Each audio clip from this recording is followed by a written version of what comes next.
E aí, pessoal, começando mais um Junto e Misturado com a Carol, e na mistura de hoje eu quero falar sobre sexo. E aí, sexo é pecado? Bom, primeiro, pra gente entender, a gente tem que saber o que é pecado, né? Eu vou falar de uma maneira mais simples para todo mundo entender. Pecado é tudo que foge do centro da vontade de Deus, é errar o alvo. Então é como se a vontade de Deus fosse esse coisinha preto aqui. E aí, lembrando que a cada vídeo eu falo que a vontade de Deus ela é boa, perfeita e agradável. Então é tudo que foge dessa vontade, que não é bom, que não é perfeito, não é agradável nem para mim nem para sua vida. E não, Deus não é um velhozinho que está lá na cadeira de balanço esperando a gente errar para tacar um dado na nossa bunda. Mas pelo contrário, Ele nos ensina o que é a vontade perfeita dele para a gente experimentar e não colher o que não é bom, o que não é perfeito, o que não é agradável para as nossas vidas. Entendido o que é pecado, vamos entender o que é sexo. Eu não vou explicar o que é sexo. Na verdade, vamos entender o que é sexo aos olhos de Deus. Porque se você não sabe o que é sexo, para de ver esse vídeo, que esse vídeo não é para você, espera você ficar mais velho, ok? Então vamos lá. Capítulo 2, Gênesis 2, versículo 24, fala o seguinte: portanto, deixará o homem a seu pai e sua mãe, e se unirá à sua mulher, e então serão os dois uma só carne. Olha só o que Deus está falando. Deixará o homem pai e mãe, se unirá à sua mulher, e tornarão os dois uma só carne. Resumindo, já viu quando você transa? Como que você realmente se une àquela pessoa? Então, sexo é algo criado por Deus, se unirão e se tornarão uma só carne, só que no contexto do casamento, né? Eu vou deixar pai e mãe, eu vou me unir ao meu marido, e aí nós vamos nos tornar uma só carne. Então, ou seja, sexo não é pecado, é a vontade de Deus para as nossas vidas. O problema é o contexto em que ele é feito, que para estar dentro da vontade perfeita de Deus é no contexto do casamento. E aí, resumindo, tudo que foge do contexto do casamento não está dentro do centro da vontade de Deus, é pecado.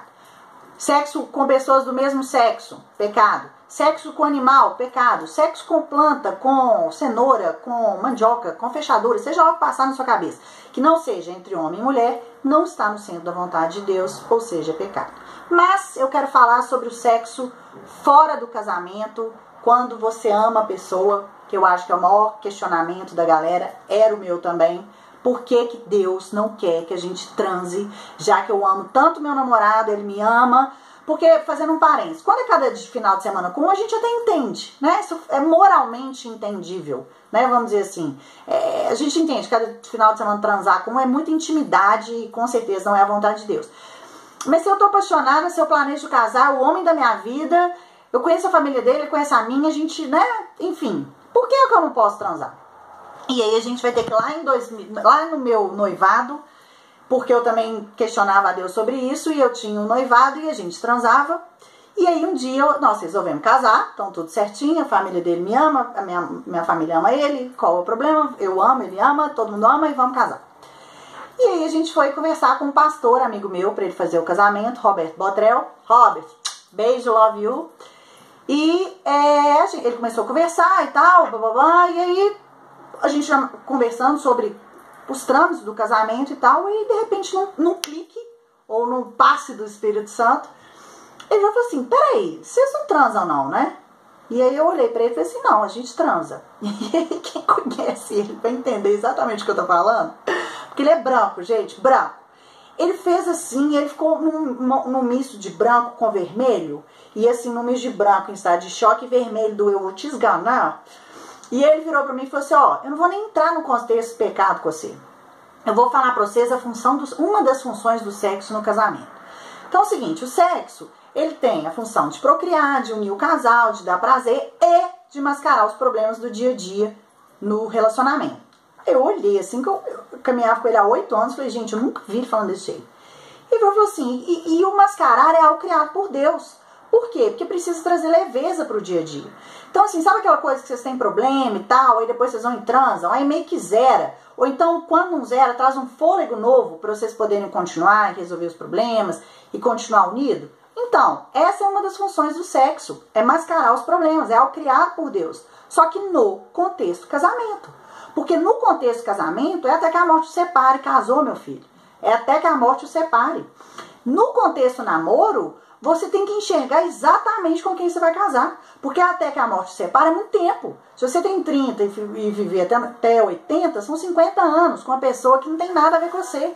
Então, assim, no contexto do casamento, você tem que desenvolver outras coisas, amizade, companheirismo, conhecer a pessoa, porque se não der certo é ali que é o momento de terminar. Então eu queria desafiar vocês a não transar até o casamento, isso faltava 4 meses, e agora eu vou pensar se eu vou casar vocês, porque eu tô achando que eu não vou casar agora não, vocês vão fazer o curso de noivo e depois eu caso. Enfim, nós conversamos e decidimos realmente não transar até o casamento, e gente, é algo tão espiritual, que parece que um céu nublado virou um dia azul, porque literalmente eu passei a enxergar quem eu ia levar para casa. Não que ele seja uma má pessoa, né? Pelo contrário, uma ótima pessoa. Mas não é para mim, como eu não era para ele. Imagina uma pessoa que não tem nada a ver com você, zero a ver com você. Zero. E aí quem é casado, tá vendo esse vídeo, entende que uma pessoa que tem zero a ver com você, como é muito mais difícil, né? Então assim, era uma pessoa que literalmente não tinha nada a ver comigo, nem eu com ele.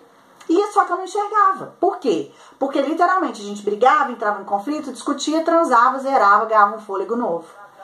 E algo tão assim, realmente de Deus isso, que tipo assim, que eu entendi em espírito, que realmente assim, a gente tem que nos guardar. Se a gente realmente quer seguir a vontade de Deus para as nossas vidas, a gente tem que se guardar.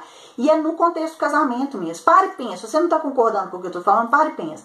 Quantas vezes você ou alguém que está muito próximo de você, mas eu vou me atrever a falar você, ficou num relacionamento que o sexo era top, com uma pessoa que não tinha nada a ver com você, aquilo te aprisionava, você não conseguia sair fora, porque você não conseguia enxergar verdadeiramente quem era aquela pessoa. Foi isso que aconteceu comigo, entendeu?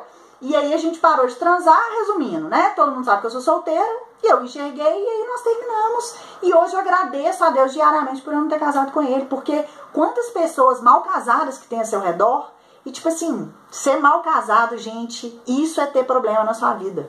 Eu não tenho problema nenhum na minha vida, eu tenho certeza que você também não tem, entendeu? Perto do que é casar com uma pessoa mal casada. Aí você pode estar pensando assim, ah, se não der certo eu separo. Converse com quem separou, com quem divorciou. Problema que é sequela. Se tem filho, pior ainda, mas se não tem filho, também sequela. Tem várias amigas minhas que separaram, tudo sequelado, enchendo consultório de psicólogo, porque realmente assim, não é fácil, não está dentro do centro da vontade de Deus. Então, quando Deus fala pra gente nos guardar, é porque Ele sabe o final da história, gente. E o namoro é justamente para quem não deu certo, é ali que você tem que separar. Porque depois que você casou, se você realmente quer experimentar a vontade de Deus para sua vida, é até que a morte te separe. Então você tem que realmente fazer uma escolha racional. E o sexo, ele te torna irracional. E é por isso que Deus nos manda nos guardar. Olha como é que a vontade de Deus é perfeita para as nossas vidas. Gente, é fácil? Não. Mas nem tudo na vida é fácil. Ganhar dinheiro é fácil? Também não. Então assim, casar, manter casado também não é fácil. Então nada na vida para você investir é fácil. Mas o que eu posso dizer é que vale a pena, porque eu experimentei isso. Eu realmente, assim, eu não enxergava com quem eu ia casar. E o dia que eu parei de transar, eu comecei a enxergar. E aí, pela graça de Deus, nós caminhamos para o término. E hoje eu posso experimentar a vontade boa, perfeita, agradável de Deus na minha vida. Estando solteiro, até mesmo escolhendo racionalmente alguém para casar sem mascarar nada e sem abafar nada. E é isso aí, galera. Curte lá, Junto e Misturado com Carol. Não concordou com nada, quer me xingar, quer me matar, me envia um e-mail. juntoemisturadocomcarol@gmail.com. Um beijo, até o próximo vídeo. Sem sexo, hein, galera? Segura o periquito e o periquito. Tchau.